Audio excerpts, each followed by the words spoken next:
Okay, so picture this. July 1991. India's economy gets turned completely on its head, like overnight. For 40 years, it had been this closed-off, state-controlled system, and then in just a few weeks, everything, and I mean everything, changed. Today, we're going to unpack the incredible story behind those reforms. So, you gotta ask, was this some grand, visionary plan to modernize the country? Or was it a desperate, last-minute scramble to save a nation that was staring into a total financial abyss? That's the big question we're digging into. And trust me, the story is pretty wild. To really get what happened in 91, we've got to rewind a bit. We need to look at the 4 decades that led up to it, this long, slow-burning fuse. It was an era defined by one core idea. The state is in control of pretty much everything. And right at the heart of all this was something called the license Raj. Now, this came from a noble idea after independence, economic self-sufficiency. It wasn't exactly socialism, but more like a system where the government basically held all the keys to the kingdom. If you wanted to do almost anything in business, you needed a license. I mean, just look at this.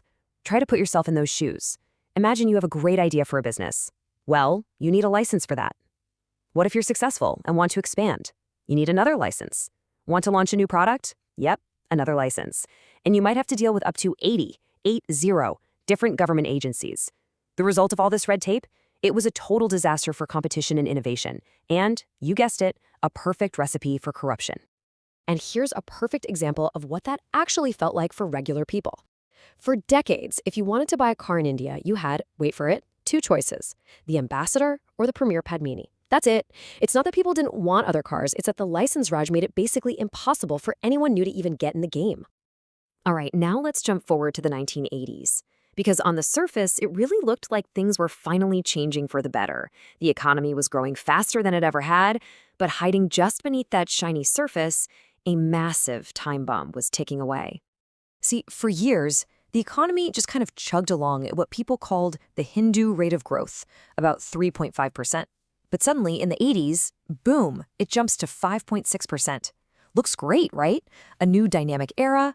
But the real question is, where was all this new growth actually coming from? Well, this slide tells the scary part of the story.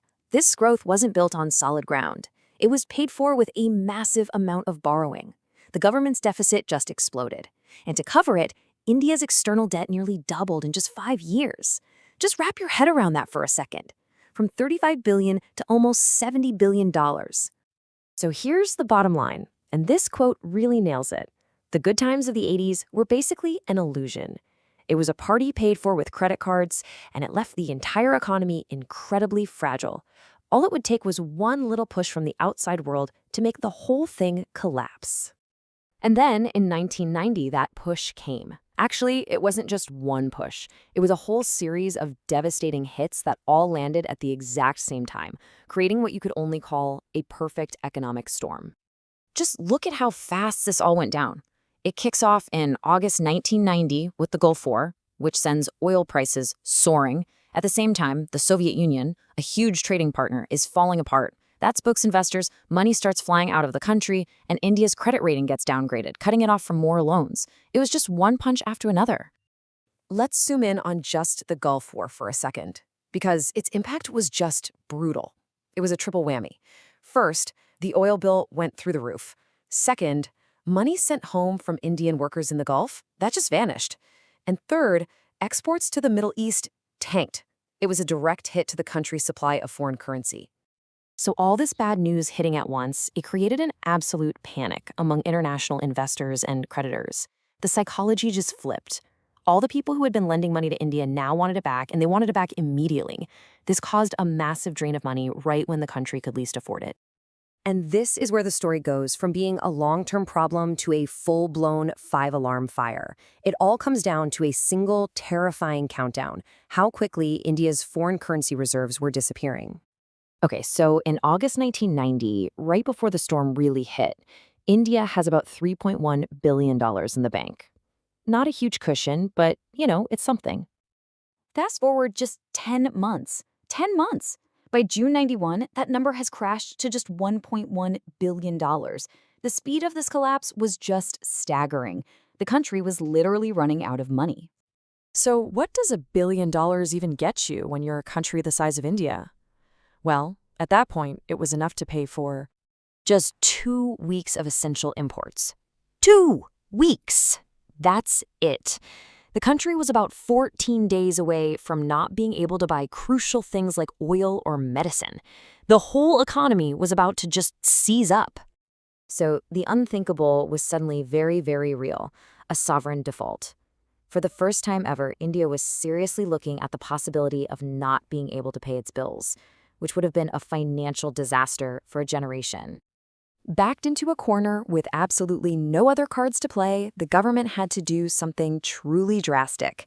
These weren't really choices anymore. They were acts of desperation, and they all pointed in one direction. And this was it. In what many still see as a moment of deep national humiliation, the government had to secretly fly out 67 tons of its own gold reserves just to use it as collateral for emergency loans from foreign banks. It was the ultimate sign that they had hit rock bottom. That gold bought them a tiny bit of breathing room, but it wasn't a solution. The only real endgame here was a massive bailout from the International Monetary Fund. And the IMF, well, their help came with some very big, non-negotiable strings attached. India had to accept a whole package of reforms: liberalisation, privatization, and globalization. This wasn't a suggestion, it was an order. And this chart just lays it all out, plain and simple. The before and after is like night and day. And you can see how every single change maps directly back to what the IMF demanded. The license Raj? Gone. Huge import taxes? Slashed. Foreign investment? The doors were thrown wide open. The whole economic model was ripped up and replaced by decree. Look, there is no question that these reforms kick-started decades of incredible growth for India. But the story of how it all started, it really makes you think, doesn't it? Does it change how we see this success story when we remember that it didn't start with some grand vision, but with an empty bank vault and a country on its knees? That's something worth chewing on.